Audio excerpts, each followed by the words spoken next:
Alright guys, we're back for yet another Bleach Brave Souls video, and today we have big news because we're going to be starting the month with the 95 million download celebration. We're almost close to 100 million, which is actually crazy to say, honestly. And yeah, we're going to talk about this Oh-Etsu and Tenjiro banner in a minute, but let's just go over the stuff that just got announced. So with this celebration, we're going to be getting 100 more orbs as long as you log in every day, plus 120 soul tickets. You can never go wrong with that. Later on today, we're going to be getting a battle ready 6-star summons ticket by 5 p.m. Central European time. It depends on the time zone, but you'll basically be able to get any type of character that is premium or seasonal that is maxed out level 200.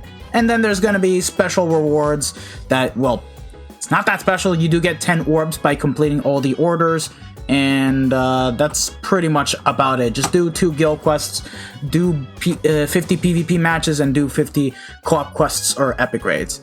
We have the power-up set, nothing too crazy, and then we're getting another batch of seasonal free multis. And the pool isn't that bad because it starts from Spirit Society, White, Lisa, and Shinji, and goes all the way up to Swimsuit, Byakuya, and Jushiro. There's some solid units to get from here, like Ringiku, yeah, Ruruka, and Miller Rose. There's still value for them. Cacao Society Ulk, you guys get the point. And then anything else? The paid ticket packs, I mean, nothing too crazy. I mean, I wouldn't really recommend spending money on this game, but if you guys are gonna plan to do this, this is what you get. You basically pick 5, get 1 spit out from the ticket, and what you get is what you get. And then the scam ticket pack, which is only like 25 euros, way cheaper, but you have like a freaking 40% draw rate to even pull any of these featured 6 here, and like 60 for an unfeatured. Don't recommend that whatsoever. This is coming back, and then we do actually have ×2 drop rate in Droplet Trials and Enriched Droplet Zone, and Fragment drops ×2 for the rest of the month, which is really good, instead of just being 2 weeks after mid-month drops. And before we get into the banner, they are unifying Inheritance Trials, Inheritance Zones, and Droplet Zone into one unique quest, and a lot of Transcendence quests are going to be unified all together. Like, let's just take a look at this. So we're also going to be getting Brave Battle improvements. They just said that there's going to be a revision of the number of players in each league, the strategies available, win streak bonuses, and points earned. And they're also going to be improving the rewards. I wonder, are they going to drop the amount of medals you need to get all the orbs, or are they going to be increasing it? Could we be getting some kind of move source that you can pick up? We'll see. I don't think we're going to get move sources, just so you guys know, so don't get your hopes up. And here are the changes to the power-up quests, which is very important. This is going to apply to us veterans and new players alike, making max transcending characters and getting the characters to T20 way more easy, way more. So we're gonna be getting this Kone's Soul Tree Bonanza. So more than likely this is going to help out with getting EXP crystals, the crystals and jewels you need to max out the Soul Tree. And then lastly, Link Slot Training Grounds and Link Slot Trials, solo and co-op. So and then we're getting the Transcendent stuff. This is where you're gonna need to get every single scroll available to you, and I hope we can farm Essence Scrolls. If we can get Essence Scrolls from these quests, then this is a big ass W. We need that the most, I'm gonna be honest. And then this is everything that is going to be leaving permanently. So Kone's Power Up Party, Awakened Training Grounds, Accessory Training Ground, Under Urahara's Shop Training Grounds, Droplet Trials, Enriched Droplet Zones, Inheritance Zones, Inheritance Trials, Transcendence Trials, and Scroll Training Grounds. All of this is going to be gone. So new players, get this done now before we get the update. The update is scheduled to drop on late September. Okay? Get that done, get your orbs, and you guys will be good. Because by the time these quests leaves, this means that we'll get the brand new quests, and it's going to be even more orbs for us players to get. So other than that godly change, we just need to see how the drop rate is going to be in these new events. But other than that, this is going to be a nice breath of fresh air. Very good update, K-Lab. Very good. I love it. Okay, now we can finally go ahead and talk about the banner. I put a timeline on purpose so that way you can pretty much jump to the conclusion. Is this banner worth summoning for? Is this banner worth going to 25 steps for and trying to get Oh-Etsu? Now, let me just go ahead and say this right now. Oh-Etsu, if you do not have any type of speed unit, whether it be Yachiru Unohana, Sangdu, Macy, all those powerful speed units, you don't realistically need Oh-Etsu because he's mainly going to be made for Limit Breaker quests this one time.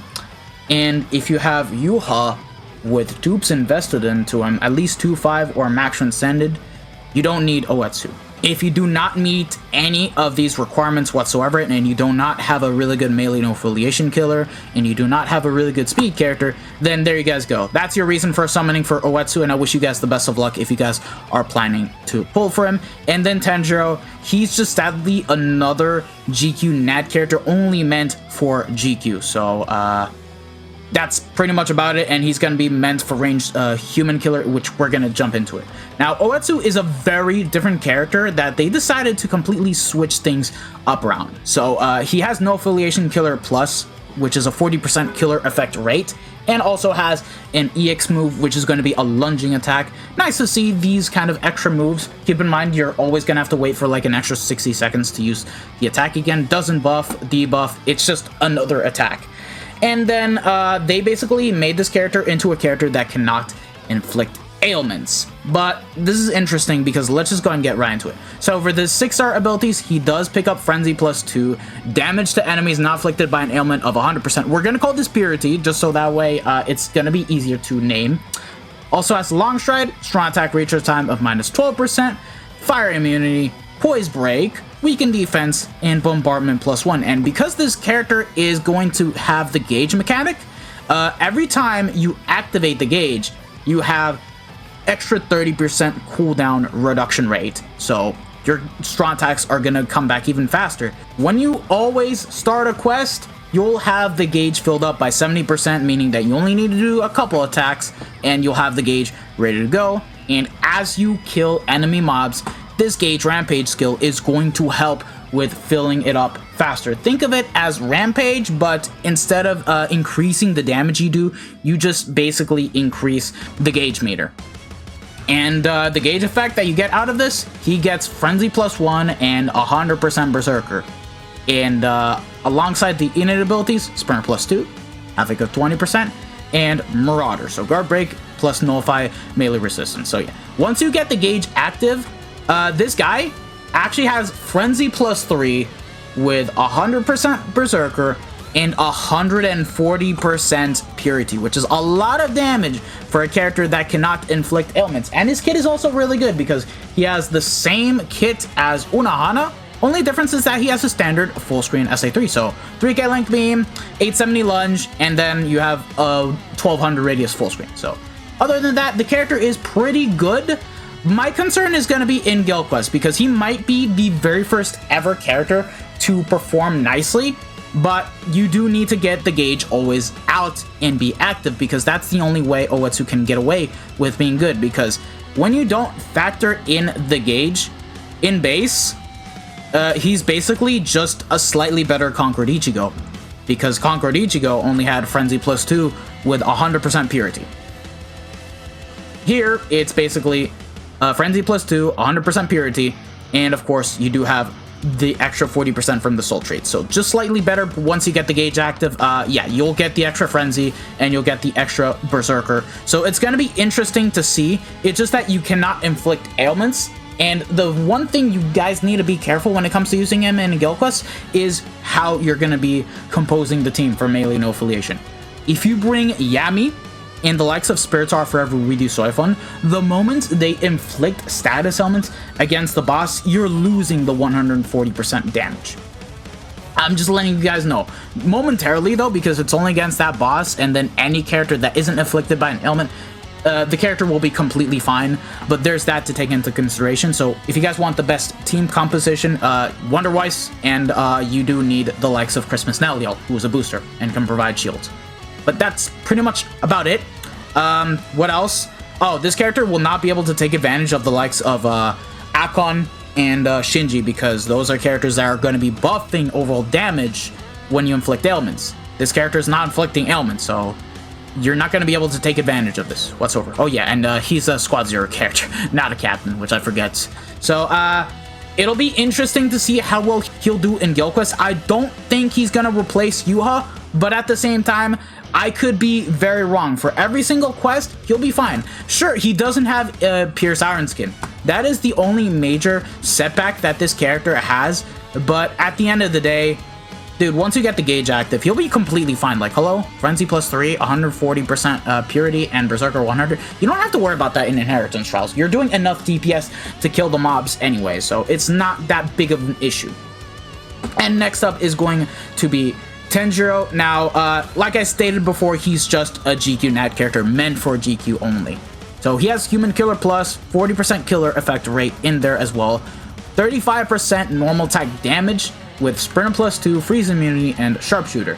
Skills, he does come with Flurry +1, Flurry +2 in Guild Quest, 30% range damage in Guild Quest. Outside of that, 10%, 50% killer effect in Guild Quest. Outside of that, 30% with Booster, Medic, Healer, Poise, Enhancer, Soul Reaper damage and status on affected enemies of +30%. This is going to be very important because this is not just him that is going to be using this skill, but also all of your other allies. And also has Bruiser 60.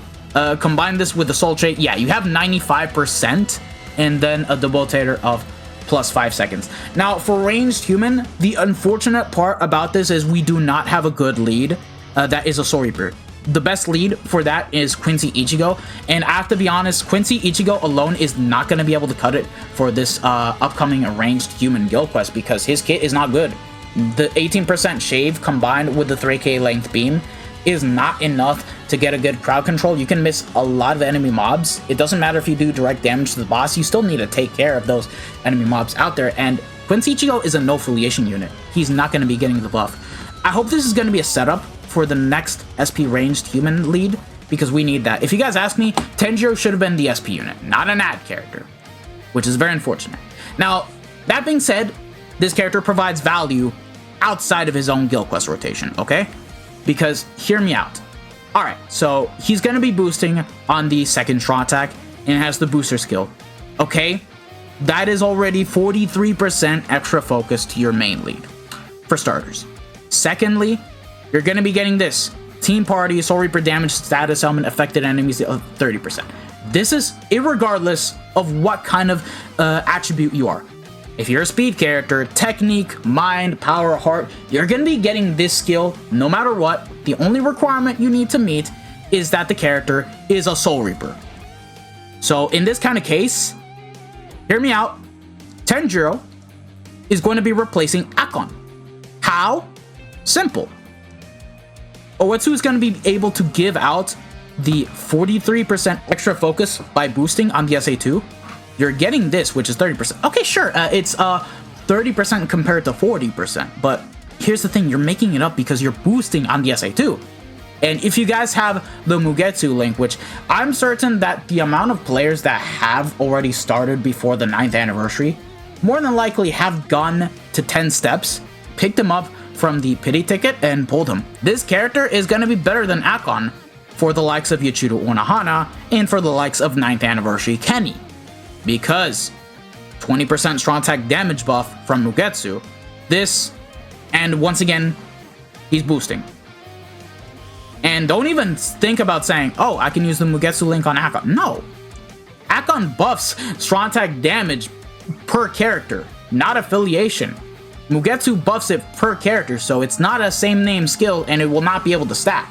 Here, in this case, because he doesn't, have it, you can just pop the Mugetsu link on Tenjiro, and he'll be a godly buff, and once again, you can use this character for any given guild quests, as long as the unit is a Soul Reaper. The only character that cannot take advantage of this is the new 1000-year Blower Shinji, because he's a captain/holo affiliated unit, but Anyone else, hold on. Everyone will be able to take advantage of Tenjiro's buffs. So, it's gonna be Soifun, Toshiro, Kenpachi, Ishin. Who else can actually take advantage of this? True Shikai Ichigo, Ichibei. Who else? Yuchiru Unahana. Need I say more? And that is pretty much the reason why I'm more so inclined to do a couple steps on the individual banner and not summon for the main banner. But yeah, there you guys go. It's a shame that Tenjiro was made the way he is, but he'll definitely provide value to your account. And the fillers are going to be all 1000-year blower characters in there, with 4 of them being pretty solid, but one of them standing out the most is still Kilgay. And yeah, we'll just go over the characters real quick and talk about the fillers. Diving right into the fillers of the main banner, Kilgay OP is still that guy.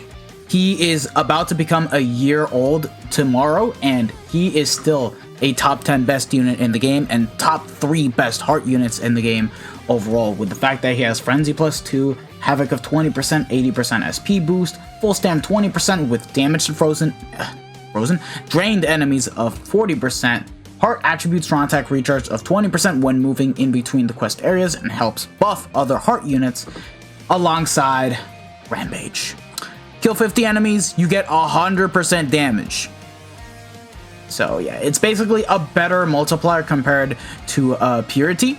And he also does have indeed Guard Break with freeze immunity and Spurn +1, and his kit is still amazing. He has the 3k length beam, 916 homing vortex, and the SA3 being a full screen 1200 radius. Godly kit, godly character, just as missing the increased element chance, but other than that, he is amazing to still use to this day, even for limit break request.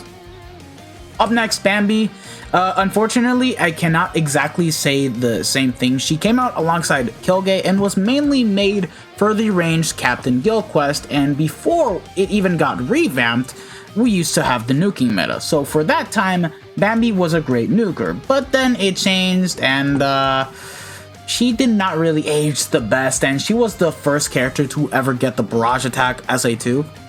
But besides that, Frenzy +2 bombardment, damage to burning enemies of 40% with full stam 30%, increased element chance against speed attribute enemies, needed to be against Soul Reapers, Sharpshooter, 80% SP boost, recharge -12%, and weakened defense with Havoc of 20%, paralysis immunity, and a Spurn +1. Like I stated before, she has the barrage attack on the SA2. SA1 doesn't really help all that much because it is the suction vortex and not a beam. And then the SA3 is full screen 1200 radius. The bad thing about her is that you cannot freeze or paralyze the enemies, and you can still get attacked and leave yourself wide open. And the kit, it just doesn't help her case whatsoever. So yeah, she is going to get replaced in due time for the ranged Captain Gil quest, as she's not that crazy, which is unfortunate. She's one of my top 10 most disliked characters. I hope you guys know that. Asnot, on the other hand, is just an okay unit. He does have good skills, such as Frenzy +2, does proc, status elements on all of his kit, but his second strong attack being the biggest issue here because it's a shield attack. Kind of stupid if you ask me. But besides that, does have damage to slowed enemies of 40% and weakened enemies, which is a pretty strong combo if you ask me, with Frenzy +2, 80% SP boost, does have Havoc with multi-barrier, Sharpshooter, and 14% cooldown reduction. But besides that, he does get an extra 6% cooldown when at full stam, freeze immunity, Spurn +1, and once again, the biggest problem is he cannot inflict ailments on the SA2. If he could, then this character would be, in my opinion, a lot better to use as a unit. I love using this character because it's Asnot, but damn, I wish that they made his kit a bit better. Like, I'm cool with the SA1, it's a 40% shave, which it does damage, but the SA2, you just cannot make this into a shield attack and not be able to inflict ailments, especially since it's a vortex into pushback attack. It's the same strong attack that 1000-year blower Shinji has, but he has it as an SA1, so you guys get the point. And yeah, and then the SA3 is a 1080 radius SA3. It's full screen, just slightly beyond full screen. It's not 1200 radius like this Ruruka right here, or who else? This 1000-year blower Ringiku. You guys get the point. Like, it's just Asnot the reason why you want to get him, but that's pretty much about it. Next up is gonna be Conquered Ichigo. Hey, we were just talking about this character in terms of the damage, just to comparing him with Oh-Etsu without the gauge. But yeah, this guy, we'll see how the brand new content is shaping to look like, but as of right now for Inheritance Trials, he's just really good, just cannot farm super potions overall, but does have Frenzy +2 with 100% purity, hit underground enemies and pierce iron skin, shared complete status immunity with Marauder, and double killers of Rancor and no affiliation. And his kit is good too, like he has a 3k length beam, double full screen attacks. So basically he has Asnot's SA3 but as an SA2, and then a full screen 1200 radius SA3, so yeah, the kit is what makes this guy really fun. And he has Long Stride too with 20% stamina recovery. We'll see what they're gonna do with this read dodge, because we are getting the new Transcendence quests completely changed, so they might kill off dodge. I could be wrong, but we'll see. Content is changing. We'll just have to find out by late September. I'm just gonna briefly summarize. This guy needs a resurrection. It'll be a while until he gets one, but he has a good kit, so all you guys need to know is that if he gets a good one, he might actually be usable outside of being a good link. Jojo, same exact thing. And then Senjumaru is just a good link for True Shikai Ichigo, damage to lacerate enemies of +20% with recharge. She did become better and is a bit more usable in Inheritance Trials, but again, that's gonna change, so who knows how that will be. And yeah, nothing too crazy, just a really good link. And now to end off the video, because this is a Zenith summons, this also means that we will have individual banners for these two characters right here, whereas mid-month we always never get them. So this is what's going to be upcoming. Oh-Etsu is going to be the first individual to drop, which is from the 15th onward until the 21st. And the banner's not that bad. You have Shuhei, which is a Link Style Potion Link, Halloween Momo, which is a +10 Link Style Potion character.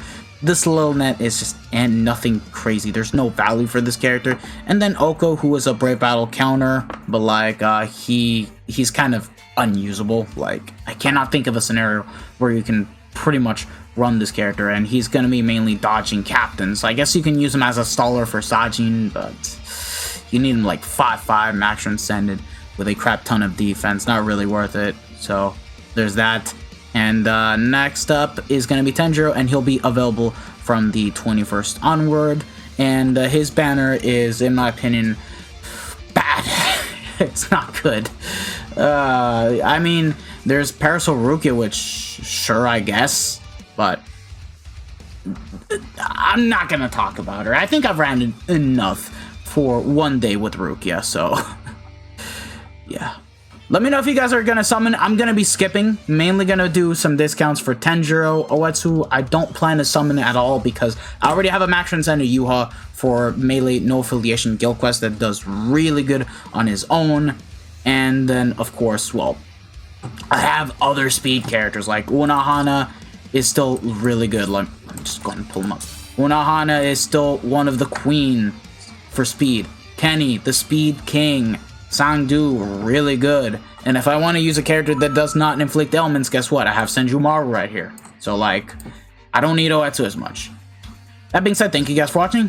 If you guys have enjoyed it, don't forget to smash that like button, share this video with your friends and family, subscribe to the channel if you guys haven't already, and hit the bell notification so that way you guys are up to date with my most recent videos. This has been your boy, the Dash Smasher, and I'm officially signing out. Take care, lads. Peace out. Bye. Sayonara. Ciao, ciao.